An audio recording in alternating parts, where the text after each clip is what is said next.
Okay guys, good evening to all of you. सुन पा रहे हो आप मुझे? कोई बताएगा मुझे, सुन पा रहे हैं?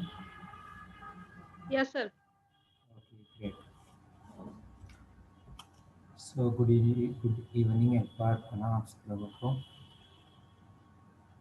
सो दोस्तों, लास्ट टाइम अपन ने क्लास 7 के एनसीईआरटी के बारे में बात की थी और उसको फिनिश की थी।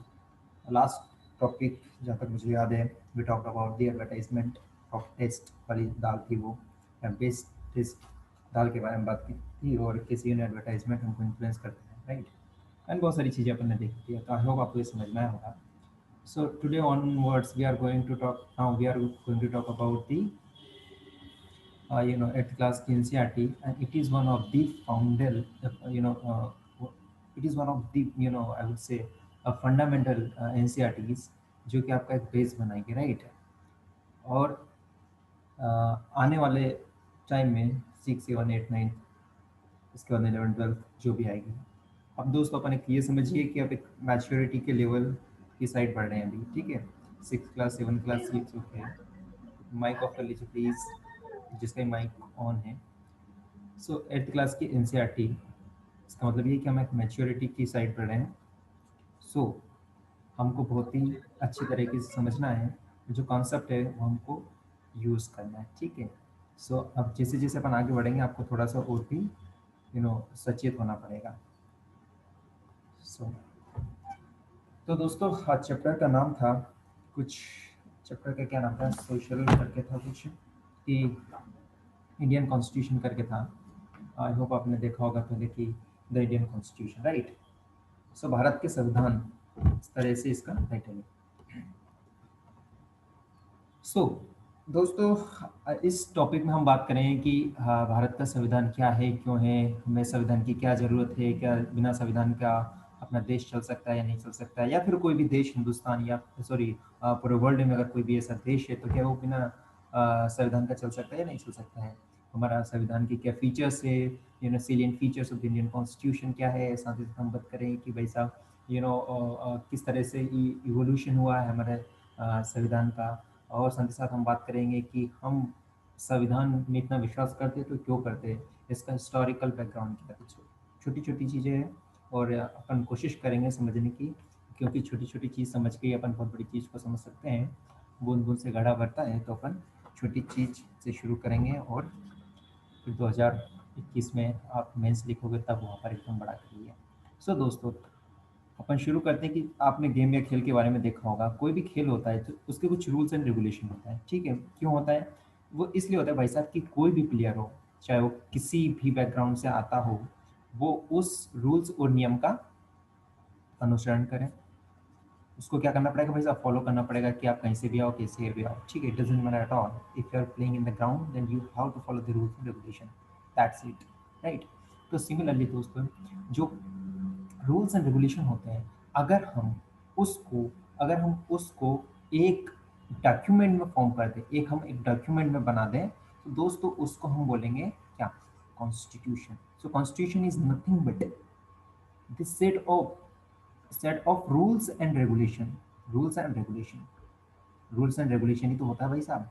अरे स्टेट गवर्नमेंट क्या करेगी, यूनियन गवर्नमेंट क्या करेगी, एडवोकेट जनरल की क्या शक्तियाँ हैं, राष्ट्रपति की क्या शक्तियाँ हैं, प्रधानमंत्री की क्या शक्तियाँ हैं, उनके क्या कर्तव्य है, ठीक है। सिविल सर्वेंट का क्या उद्देश्य है, उनका क्या पावर वगैरह है, आर्टिकल 312, 15, इस तरह से, ठीक है। तो ये सारी चीज़ क्या है भाई साहब? एक तरह के रूल ही तो है भाई साहब। जिस तरह से गेम में रूल होते हैं, इस तरह से ये क्या है, एक रूल भी है, इज़न्ट इट? तो होता क्या है कि दोस्तों, हर एक देश का, हर एक सोसाइटी जो रहती है वो डिफरेंट डिफरेंट रहती है। पूरे विश्व की अगर बात करते हैं, if you talk about the Indian society, तो कंजर्वेटिव टाइप के अपन बोल सकते हैं कि थोड़ा सा भी मॉडर्निटी की ओर नहीं बढ़ी है।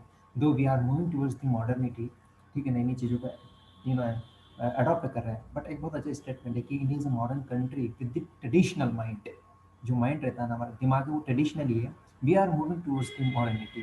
तो हम कुछ चीज़ों को एक्सेप्ट करते, कुछ को नहीं करते हैं, और बहुत सारी चीज़ें आप इतिहास में पढ़ेंगे। तो okay, coming to the point, I was telling you कि भाई साहब, डिफरेंट डिफरेंट सोसाइटी होती है, तो उस सोसाइटी के बीच में बहुत सारी कम्युनिटी होती है।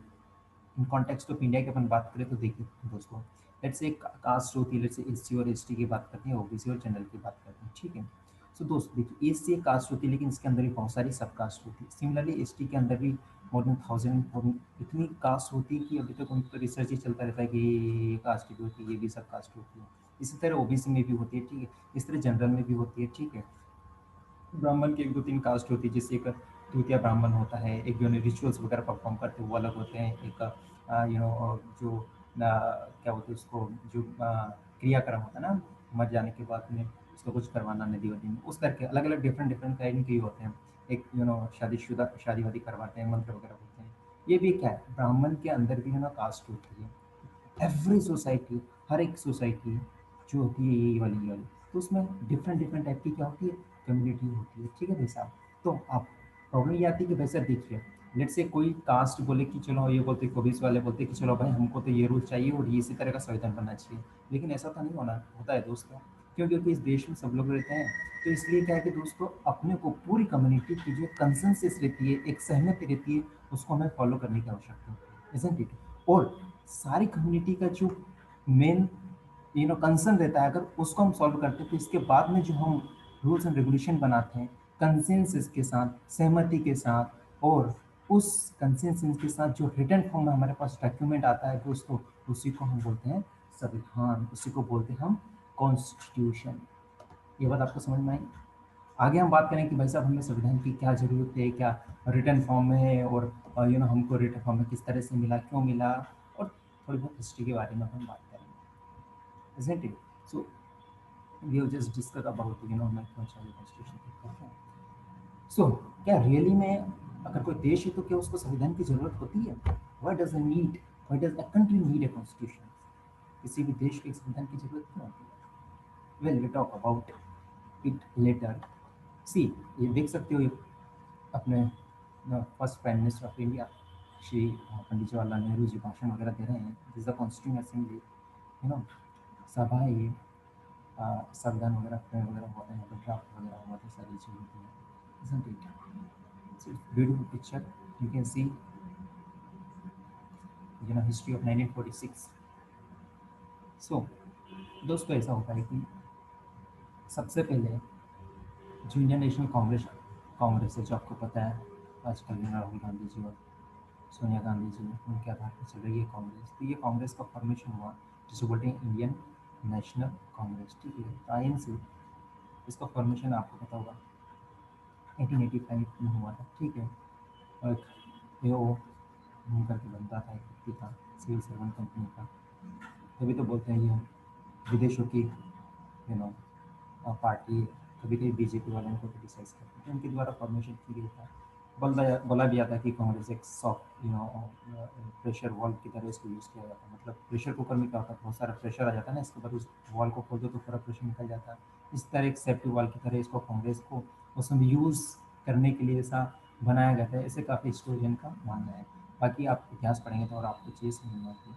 ठीक है दोस्तों, सबसे पहले 1934 के आसपास नेशनल जो जो इंडियन नेशनल कांग्रेस है, उन्होंने बोला कि भाई साहब हमारे पास एक कॉन्स्टिट्यूंट असेंबली होना चाहिए, ठीक है।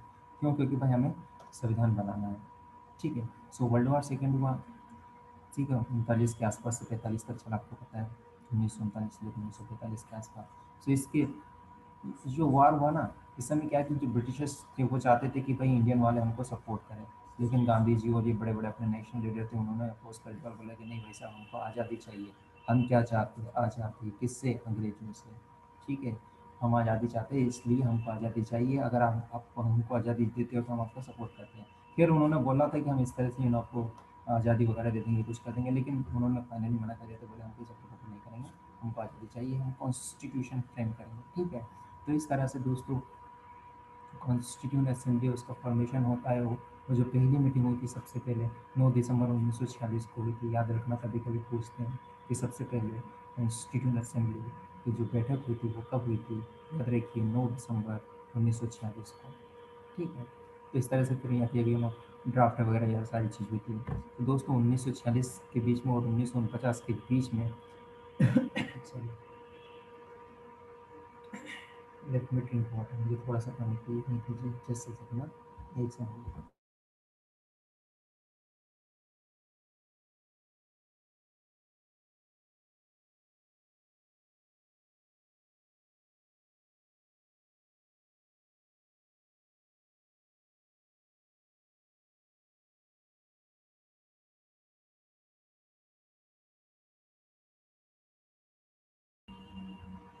Yes, दोस्तों.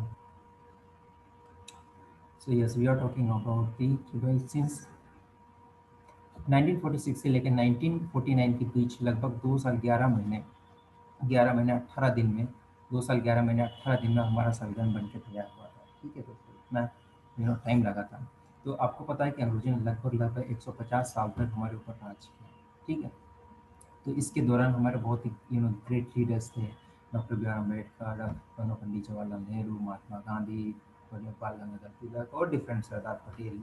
इस तरह के जो नेशनल लीडर्स थे, लाइक नेशनल आइकॉन्स थे, उन्होंने फ्रीडम किया था. तो उनको पता था कि भाई साहब हमें क्या ज़रूरत है. ठीक है. हमारी सोसाइटी किस तरह की है. ठीक है. उनको पता था कि किस तरह से लोगों का सेपरेशन होता है अगर हमारे पास कोई रूल्स एंड रेगुलेशन नहीं होता है तो. So they were very well aware about the you know uh, जो एक बहुत ही खतरनाक तरीका वाला बहुत क्रूर जो हो सकते एकदम बहुत ही बेकार तरीका रूल मतलब इनह्यूमन रूल मतलब मानवता मानवता तो पता नहीं कहीं से कहीं तक दिखती नहीं थी ब्रिटिशर्स के रूल्स में. ठीक है. तो ये चीज़ से वो पहले ही परिचित हो गए थे कि भाई साहब यदि हमारा कॉन्स्टिट्यूशन बनता है तो हम कोशिश करेंगे कि जितने भी कंसर्न्स हैं जितना हमारा एक्सप्लोइटेशन ब्रिटिशर्स के साथ और क्या क्या कमी हो रही है इन्होंने किया इस तरह का आने वाले टाइम में ना हो. सो दोस्तों, इसलिए उन्होंने संविधान के बारे में सोचा और कॉन्स्टिट्यूशन बनाने की कोशिश की. And now today we are having the beautiful constitution. बहुत ही अच्छा संविधान हमारे पास है. सो दोस्तों, ऐसा नहीं कि हर एक कंट्री जो कि डेमोक्रेटिक है, एक लोकतांत्रिक देश है तो उसके पास कॉन्स्टिट्यूशन होना ऐसा पॉसिबल नहीं है. ठीक है. हो भी सकता है, नहीं भी हो सकता है. आप सर्च करेंगे पता चल जाएगा कौन कौन सी कंट्री कौन कौन सी कंट्री नहीं है. सो कॉन्स्टिट्यूशन का जो पर्पस होता है दोस्तों, अपन ने बोला कॉन्स्टिट्यूशन क्यों चाहिए, तो पहला पर्पस तो ये दोस्तों, हमारा फर्स्ट पर्पस ये कि भाई साहब हमारे पास एक सर्टेन आइडियाज़ रहते हैं. ठीक है. और उस आइडिया के बेसिस पर हमारी कंट्री होती है कि वो किस प्रकार की है. ठीक है. और हम लोग हैं, हम सिटीज़न हैं, वो हम किस तरह की सोसाइटी में रहना चाहते हैं. Isn't it. तो सर्टेन आइडियाज़ होता है. ठीक है. शुरू शुरू में बोलते हैं ना आइडियलिज्म की हमारे पास पॉलिसीज़ थी. नेहरू पॉलिसी, जो नेहरू की जो फॉरेन पॉलिसी थी आइडियलिज्म से संबंधित थी. अब थोड़ा हम रियलिस्टिक की तरह जा रहे हैं. रियलिस्टिक इन द सेंस कि व्हाट इज़ इंटरेस्ट, हमारा इंटरेस्ट क्या है sir, what is our interest. Idealism की बात छोड़िए कि आइडियली ये चीज़ नहीं करना चाहिए. आइडियली ये भी नहीं करना चाहिए कि हमको पाकिस्तान में उठा के कान के नीचे एक लगाया. आइडियली बात करता है कि हम आज भारत है, हम उनके पिताजी हुआ करते थे कभी, तो हम उनको नहीं मानना चाहिए. तो ये एक आइडियोलॉजी और आइडियलिस्टिक बातें हो रही थी, आदर्शवादी बात है. लेकिन आज हम थोड़ा सा रियलिस्टिक की हो जा रहे हैं इन द सेंस कि भाई अगर पाकिस्तान ने एक हमारे कान के नीचे लगाए तो हम उसके दोनों कान के नीचे लगाएंगे और दोनों साइड से लगाएंगे. सो रियलिस्टिक हमारा इंटरेस्ट क्या है. ठीक है. और बहुत सारी डील ये तो एग्जाम्पल दिया मैंने आपको. इस तरह से आप फॉरेन पॉलिसी पढ़ेंगे तो आपको पता चलेगा कि हमारा इंटरेस्ट क्या है. ये वाली एक आइडियल होना चाहिए कि हमारी सोसाइटी किस तरह से हम किस तरह का चाहते हैं. दूसरी बात ये दोस्तों, अगर हम दूसरे वे में बताना चाहें कि हमारा fundamental nature of the society किस तरह से. ठीक है. उसमें इक्वालिटी है कि नहीं भाई साहब, सबको अपॉर्चुनिटी है कि नहीं भाई साहब, और बहुत सारी डिफरेंट डिफरेंट सोसाइटी का नेचर होंगे, बहुत सारी चीज़ लेती हैं. ठीक है. क्योंकि आपको पता है कि आप डिफरेंट डिफरेंट कम्युनिटी के संयोजन से मिलजुल कर सोसाइटी बनती है. यदि आप हिंदुस्तान में और दिल्ली में तो क्या बोलेंगे, जैसे आप मध्य प्रदेश है तो आपको बोलेंगे I am from Madhya Pradesh. और आप चले जाइए यूएसए में और आपसे पूछेंगे आप कहाँ से हो, तो आप कहाँ से क्या बोलेंगे, मैं इंडिया से. तो उसको कॉन्टेक्स्ट के अकॉर्डिंग आपका आइडेंटिटी चेंज हो जाती है. ठीक है. अभी आप कम्युनिटी की बोलोगे, लेकिन जब इंडिया से बाहर जाओगे तो आप क्या बोलोगे, इंडियन सोसाइटी. डोनाल्ड ट्रंप बोलता तो ये नहीं बोलता है कि ये मध्य प्रदेश की सोसाइटी है. ये भी या फिर कोई भी फॉरेन लेटर होगा तो बोलेगा इंडियन सोसाइटी. ठीक है. अब इंडियन सोसाइटी का नेचर क्या है, किस तरह से फंक्शन करती है, वो सारी चीज़ें कौन डिफाइन करेगा, the constitution of India. Secular है नहीं है, फंडामेंटल राइट है या नहीं है, और भी चीज़ें जो अपन आगे डिस्कस करेंगे. That is what I am trying to isn't it. So दोस्तों, जो कॉन्स्टिट्यूशन होता है वो हमको ये मदद करता है साहब कि एक हम बहुत ही शानदार रूल्स एंड रेगुलेशन बनाएं और प्रिंसिपल बनाएं. ठीक है. जो तो जो सारे रूल्स रेगुलेशन हो, वो सारे रूल्स एंड रेगुलेशन हमारे देश के हर एक नागरिकों को स्वीकार हो. ठीक हो. और हम चाहते हैं मतलब हर एक व्यक्ति चाहता है कि जो रूल्स एंड रेगुलेशन बने हैं उसके आधार पे ही हमारे देश का गवर्नेंस हो, हमको गवर्न किया जाए, इजंट इट, जिसमें सभी का इंटरेस्ट हो। ऐसा नहीं कि एक डोमिनेंट कम्युनिटी उसी के अकॉर्डिंग सारा rules and regulation, it won't work sir, it will not work, हमेशा के लिए ये काम नहीं कर सकता है। ठीक है। सो दोस्तों, ये ना केवल सिर्फ गवर्नमेंट को इंक्लूड करता है, बट इट आल्सो क्या करता है, इंक्लूड करता है कुछ आइडियाज़। ठीक है। और जिन आइडिया में and that all believe the country should uphold, वो जो आइडियाज़ होते हैं, हम ये विश्वास करते हैं कि हमारा देश इन आइडियाओं पे या फिर इस नेचर पर चले। तो इसके लिए हमारे पास संविधान होना चाहिए। अब देखिए, अपन एक एग्जाम्पल के थ्रू समझने की कोशिश करते हैं कि देखिए दोस्तों, नेपाल की बात करते हैं। नेपाल हमारा पड़ोसी राज्य, आपको पता है, इजंट इट। सो हमारा एक पड़ोसी राज्य है नेपाल, और आपको पता है नेपाल के साथ हमारे संबंध अच्छे नहीं चल रहे, relation is not good in Nepal. कोशिश की जा रही है हमारे डिप्लोमेट्स के थ्रू, हम सुधारें। काला पानी की शॉप में सुना होगा, ठीक है। एनीवे, ये आया का पार्ट है, पढ़ते रहिए न्यूज़पेपर। मैं आशा करता हूँ कि आप लोग न्यूज़पेपर पढ़ते हैं। खैर, नेपाल एक मोनार्क था, राजशाही। सो दोस्तों, क्या होता है एक राजशाही? आपने सुना ही होगा कि भाई राजशाही में राजा को तिलक हो रहा है, ये हो रहा है, बस बहुत सारे प्रोग्राम वगैरह चलते रहते हैं, आप देखते रहिए, पता चल जाएगा। सो क्या होता है राजशाही में?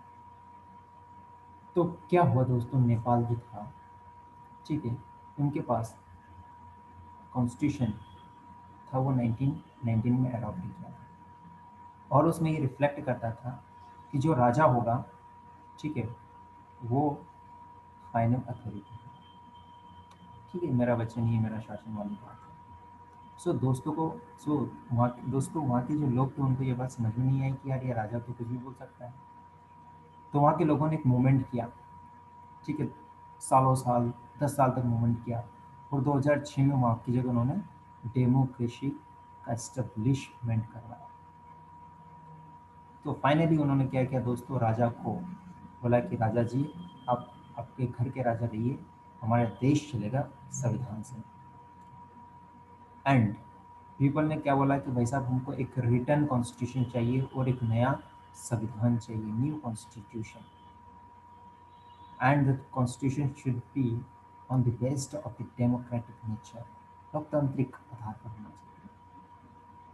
सो मूविंग फ्रॉम मोनार्की से डेमोक्रेटिक गवर्नमेंट, बहुत सारे रूल्स एंड रेगुलेशन चेंज करने की आवश्यकता है, क्योंकि जब अगर राजा था तो राजा के अकॉर्डिंग रूल्स एंड रेगुलेशन होता था, इजंट इट। अब गवर्नमेंट चेंज हो गई, मोनार्की से क्या हो गई, डेमोक्रेटिक हो गई।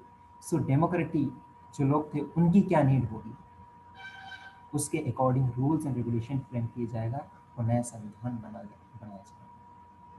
सो द सेकंड इम्पोर्टेंट जो पर्पस होता है कॉन्स्टिट्यूशन का, वो कॉन्स्टिट्यूशन अगर बहुत अच्छा है तो वो डिफाइन करेगा कि भाई साहब उस कंट्री का पॉलिटिकल सिस्टम क्या है, वो मोनार्क है, वो या फिर अथॉरिटेरियन है, या फिर डेमोक्रेटिक है, या प्रेसिडेंशियल है, और डिफरेंट डिफरेंट तरह के फॉर्म ऑफ द गवर्नमेंट्स।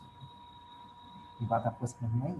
पहले तो ये है दोस्तों, फर्स्ट अपने को संविधान की क्यों चाहिए जरूरत है, it defines the fundamental nature of the society, and second, countries political system क्या होगा, इजंट इट दोस्तों। जिससे हमने अभी देखा है कि भाई साहब, पहले जो था नेपाल, उसको रूल कैसे किया जाता था, राजा के द्वारा, उसकी और उसकी काउंसिल के द्वारा, ठीक है। लेकिन लेटर बाद में क्या होगा, बाद में इलेक्शन होगा, बाद में क्या होगा, इलेक्शन वगैरह होगा, सारी चीज़ होगी, फिर इसके बाद कॉन्स्टिट्यूशन बनेगा। अब कॉन्स्टिट्यूशन बहुत ही इंपॉर्टेंट रोल प्ले करने वाला है, क्योंकि अब कॉन्स्टिट्यूशन में क्या लिखा है, उसके अकॉर्डिंग देश को गवर्न किया जाएगा, ठीक है दोस्तों। सो इन डेमोक्रेटिक सोसाइटी क्या होता है, जो रहता कॉन्स्टिट्यूशन करता है, वो लेट डाउन करता है रूल्स एंड रेगुलेशन, और क्या करता है दोस्तों, जो रूल्स एंड रेगुलेशन होता है ना, वो जो मेन अथॉरिटी रहती है, ठीक है, जो एक अथॉरिटी रहती है, जिसके पास पावर रहती है, तो उस पावर का मिसयूज ना हो, उसके ऊपर पाबंदी लगाता है, सेफ गार्ड देता है कॉन्स्टिट्यूशन। अब मोनार्क है, या फिर राजा ये नहीं बोल सकता कि भाई 10 मिनट में अपना यूट्यूब ये बंद हो जाएगा, सॉरी, जूम ऐप, क्योंकि रिकॉर्डिंग का थोड़ा इशू रहता है, तो प्लीज़ आप ज्वाइन कर लीजिएगा। सुन पा रहे हैं सब लोग मुझे? यस, नो, हाँ? Yes sir. हाँ, 10 मिनट में आप ज्वाइन कर लीजिएगा। सो सिमिलरली अगर अपन इंडियन कॉन्स्टिट्यूशन की, ये अपन ने तभी नेपाल की बात करी थी, क्योंकि मोनार्क है भाई साहब। 1990 में मोनार्क हुआ करता था। इसके बाद में 2006 में कॉन्स्टिट्यूशन बना नया उनके पास, जो कि एक डेमोक्रेटिक इन नेचर है।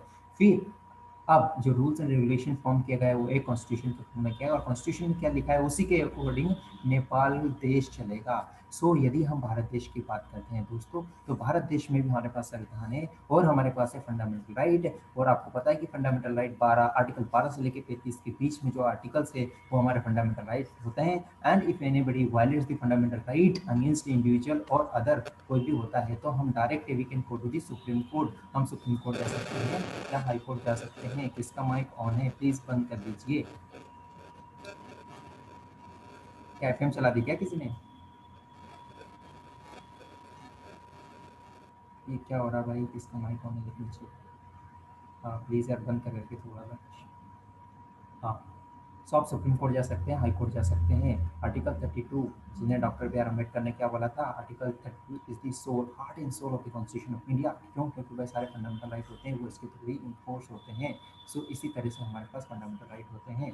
ठीक है दोस्तों, जो कि गारंटी करता है कि हर एक व्यक्ति respect of the caste, religion, sex और प्लेस ऑफ बर्थ है, कैसे भी हो उसके साथ समान व्यवहार किया जाएगा, उसके साथ इक्वालिटी का व्यवहार किया जाएगा। अगर नहीं किया जाता है तो आपके पास जुडिशरी है, आप जा सकते हैं। तो इसीलिए ये दोस्त एक महत्वपूर्ण इंपॉर्टेंट जो फंक्शन होता है वो प्ले करता है संविधान। ठीक है। और जो डेमोक्रेसी, डेमोक्रेसी में इंश्योर करता है कि भाई साहब, ये इंश्योर करता है, कौन इंश्योर करता है? कॉन्स्टिट्यूशन ही इंश्योर करता है कि भाई डोमिनेंट ग्रुप है वो हमेशा पावर का मिसयूज ना करें अगेंस्ट द पावरलेस पर्सन, और जो स्मॉल ग्रुप है वो या फिर माइनॉरिटी है वो।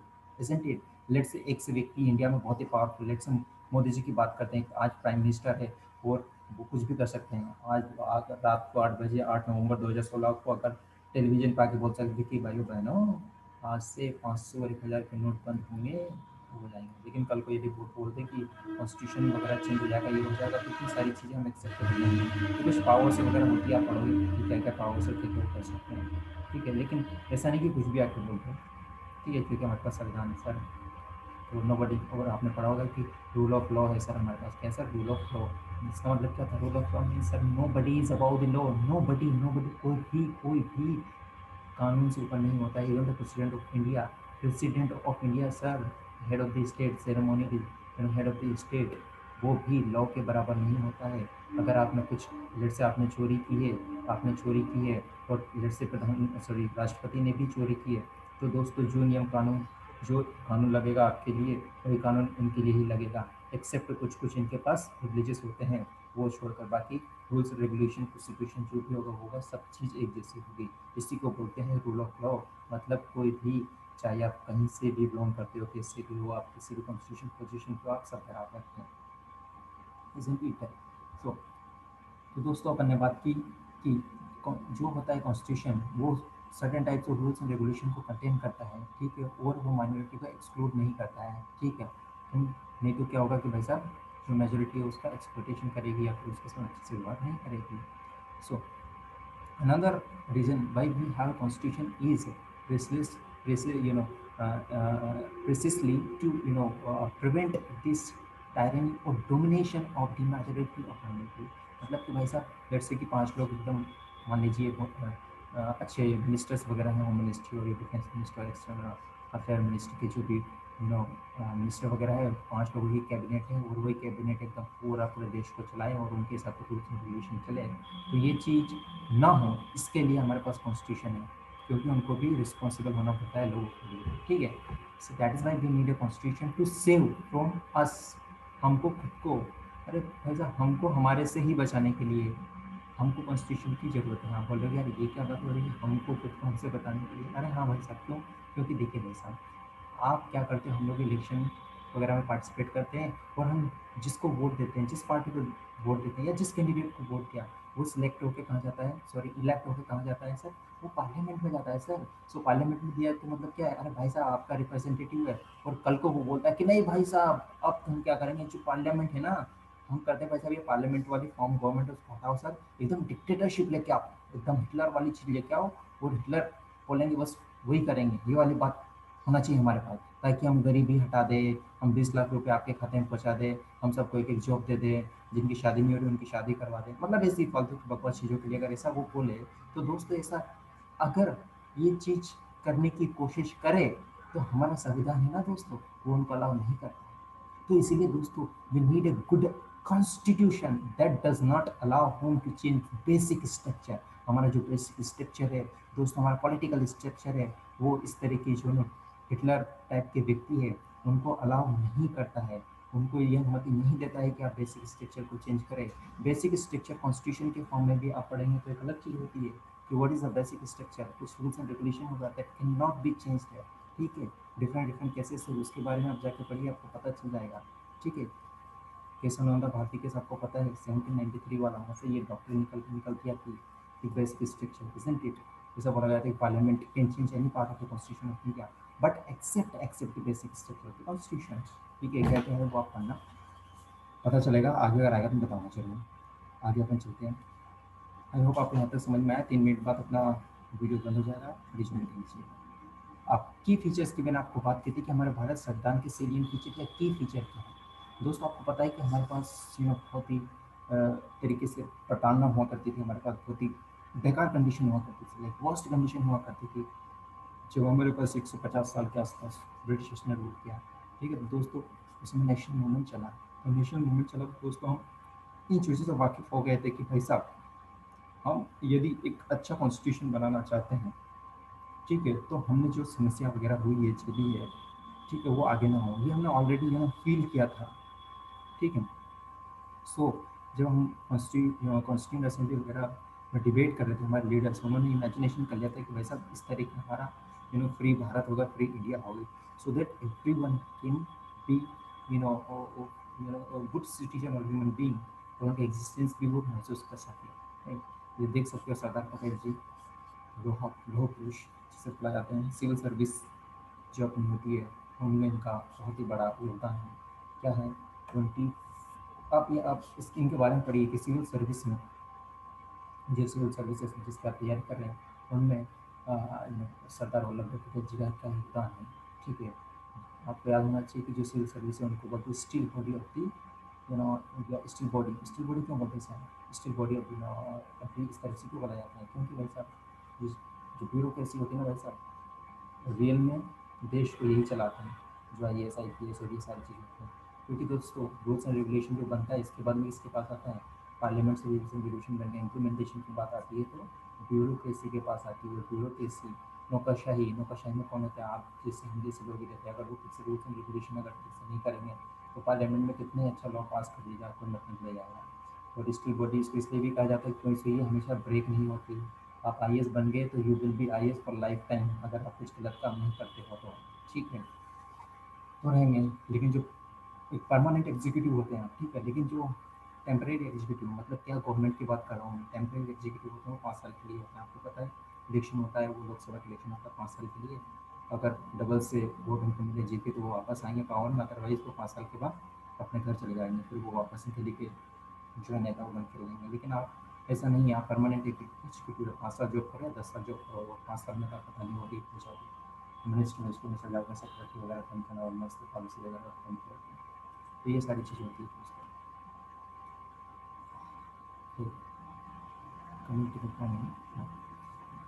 सो दोस्तों क्या होता है कि इस तरह से हमको क्या कि पता चलता है, मतलब पता चल जाता है कि वो हमें किस तरह से कॉन्स्टिट्यूशन वगैरह चाहिए और किस तरीके की सर्विसेज वगैरह होनी चाहिए। सो अगर हम बात करते हैं कि which democratic government would be set up in India and the rules that would determine its functioning. ठीक है, तो ये सारी चीज़, मतलब मैं बात कर रहा हूँ आपके रूल्स एंड रेगुलेशन की, कि बाद में रूल्स एंड रेगुलेशन हम बनाएंगे और वो रूल्स एंड रेगुलेशन हमारे सोसाइटी को लीड करेंगे, गवर्न करेंगे, फिर चलाएंगे। तो दोस्तों ये लगभग 300 लोग थे, वहाँ पर कॉन्स्टिट्यूंट असेंबली की बात कर रहा हूँ, तो कॉन्स्टिट्यूंट असेंबली की मैं बात कर रहा हूँ, वहाँ पर लगभग 300 लोग थे, उन्होंने मिलजुल कर कॉन्स्टिट्यूशन बनाने की कोशिश की और उन्होंने बनाया दोस्तों।